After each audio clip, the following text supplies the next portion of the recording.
was a lovely summer evening.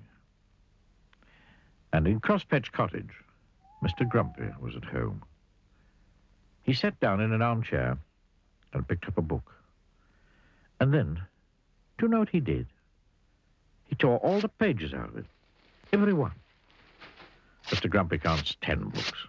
He has a shocking bad temper. In fact, he's quite the most bad-tempered person you can imagine.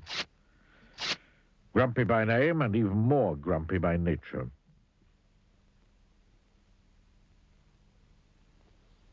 The following morning, he was out in his garden pulling up flowers.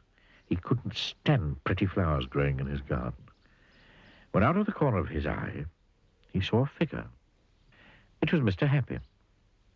"Good morning," said Mr. Happy. "Good," said Mr. Grumpy. "What's good about it?" "But," said Mr. Happy. "But nothing," went on Mr. Grumpy. "Get out of my garden."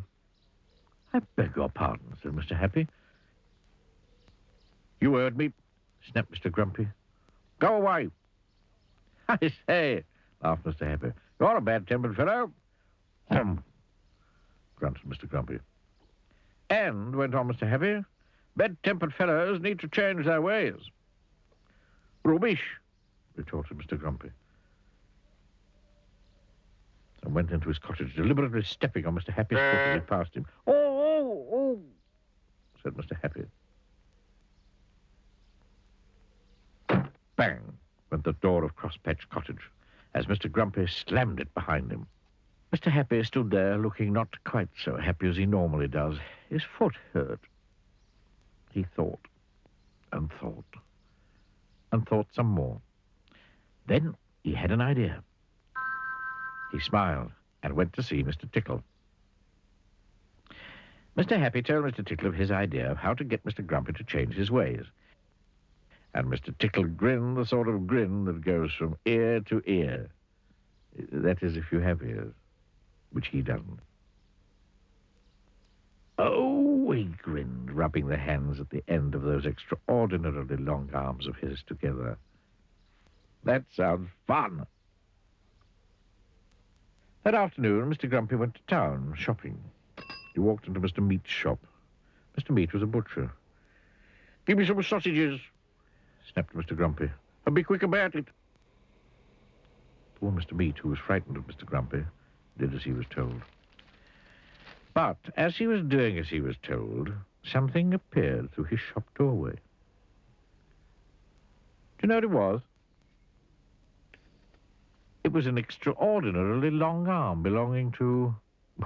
Well, you can guess who it belonged to, can't you? That extraordinarily long arm of Mr. Tickle's came in through the door and across the shop, up to Mr. Grumpy, and tickled him. "Oh!" squeaked Mr. Grumpy in alarm, dropping his sausages and looking round to see what had happened. But could he see anything? He could not. Grunted Mr. Grumpy, and picked up his sausages and went next door to the cake shop. Crash went the door of the shop.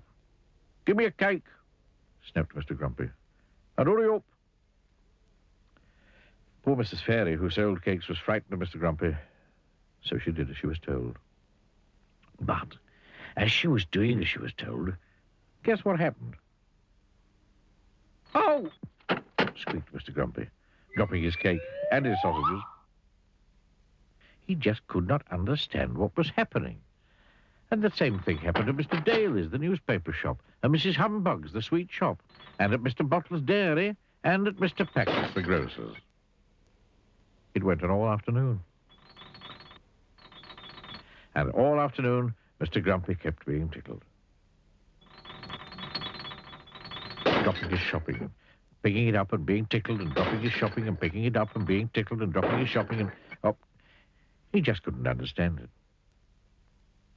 On his way home to Crosspatch Cottage, he met Mr. Happy again. "Hello," said Mr. Happy. Having a nice day?" "Get out of my way," snapped Mr. Grumpy, "before I kick you." But almost before the words had passed his lips, that extraordinarily long arm of Mr. Tickle's had appeared from behind a tree and tickled him yet again. He jumped in the air and dropped all his shopping yet again and fell over. Mr. Happy looked down at Mr. Grumpy lying amid a jumble of sausages and cake and newspapers and sweets and milk and cornflakes. I think he laughed that if you were to change your ways and not be quite so bad-tempered, quite so often, this sort of thing might not happen to you quite so often. "Oh," grunted Mr. Grumpy. He picked up all his shopping yet again and went home to Crosspatch Cottage. But on his way, he did think about what Mr. Happy had said, because he very definitely did not like what had happened to him that afternoon.